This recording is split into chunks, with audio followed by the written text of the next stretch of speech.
ମୁଖ୍ୟମନ୍ତ୍ରୀଙ୍କ ବଡ଼ ଘୋଷଣା, ଅନ୍ତୋଦୟ ଯୋଜନାରେ ମିଳିବ ପକ୍କା ଘର। ତେବେ କ'ଣ ରହିଛି ସମ୍ପୂର୍ଣ୍ଣ ଅପଡେଟଟି ଆସନ୍ତୁ ଜାଣିବା। ତା ପୂର୍ବରୁ ଭଲ ପାଇବା ସ୍ୱରୂପ ଭିଡ଼ିଓଟିକୁ ଲାଇକ୍ ଆଉ ସେୟାର କରି ଚ୍ୟାନେଲଟିକୁ ସବସ୍କ୍ରାଇବ୍ କରନ୍ତୁ। ମୁଖ୍ୟମନ୍ତ୍ରୀ ମୋହନ ଚରଣ ମାଝୀ ଶନିବାର ଏକ ବଡ଼ ଘୋଷଣା କରିଛନ୍ତି। ଏଣିକି ହିତାଧିକାରୀଙ୍କୁ ଅନ୍ତୋଦୟ ଯୋଜନାରେ ପକ୍କା ଘର ମିଳିବ। ଏହାକୁ କ୍ୟାବିନେଟରେ ମଞ୍ଜୁରୀ ମିଳିଥିବା ମୁଖ୍ୟମନ୍ତ୍ରୀ ସୂଚନା ଦେଇଛନ୍ତି। ଆବାସ ଯୋଜନାରୁ ବଞ୍ଚିତ ଲୋକଙ୍କୁ ଏହି ଯୋଜନାରେ ଘର ମିଳିବ।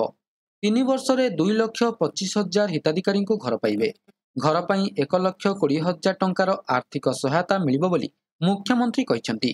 ସେହିପରି ପିଏମ୍ ଆବାସ ଯୋଜନାରେ 4 ଏବଂ 6 ମାସରେ ଘର ନିର୍ମାଣ କାମ ସାରିଲେ ବୋନସ୍ ମିଳିବ। ପ୍ରଧାନମନ୍ତ୍ରୀ ଆବାସ ଯୋଜନାରୁ ବାଦ୍ ପଡ଼ୁଥିବା ଯୋଗ୍ୟ ଲୋକଙ୍କୁ ମିଳିବ ପକ୍କା ଘର।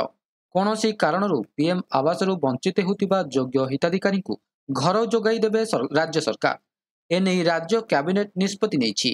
ଘର ନଥିବା ଲୋକଙ୍କୁ ରାଜ୍ୟ ସରକାର ଅନ୍ତୋଦୟ ଯୋଜନାରେ ପକ୍କା ଘର ଯୋଗାଇ ଦେବେ ବୋଲି ଘୋଷଣା କରିଛନ୍ତି ମୁଖ୍ୟମନ୍ତ୍ରୀ ମୋହନ ଚରଣ ମାଝୀ। ମୁଖ୍ୟମନ୍ତ୍ରୀ କହିଛନ୍ତି, ପିଏମ୍ ଆବାସ ଭଳି ଅନ୍ତୋଦୟ ଯୋଜନାରେ ଘର ନିର୍ମାଣ ହେବ।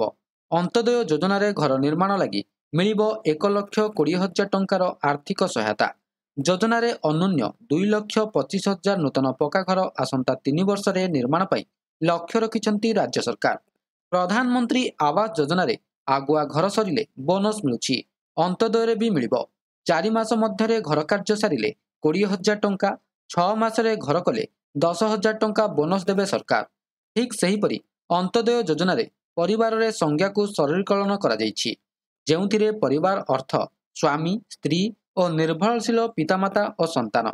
ଏହାଦ୍ୱାରା ସୃଷ୍ଟି ହେଉଥିବା ନୂଆ ପରିବାର ଯୋଜନାରେ ଉପକୃତ ହେବେ। ଅନ୍ତୋଦୟ ପାଇଁ 7,550 କୋଟି ଟଙ୍କା ବ୍ୟୟବରାଦ କରାଯିବ ବୋଲି ସୂଚନା ମିଳିଛି। ତେବେ ଏହା ଥିଲା ସମ୍ପୂର୍ଣ୍ଣ ଅପଡେଟଟି। ଭିଡ଼ିଓଟି ଭଲ ଲାଗିଥିଲେ ଭିଡ଼ିଓଟିକୁ ଲାଇକ୍ କରନ୍ତୁ, ସେୟାର କରନ୍ତୁ ଏବଂ ଚ୍ୟାନେଲଟିକୁ ସବସ୍କ୍ରାଇବ୍ କରିବାକୁ ଭୁଲନ୍ତୁ ନାହିଁ। ଧନ୍ୟବାଦ।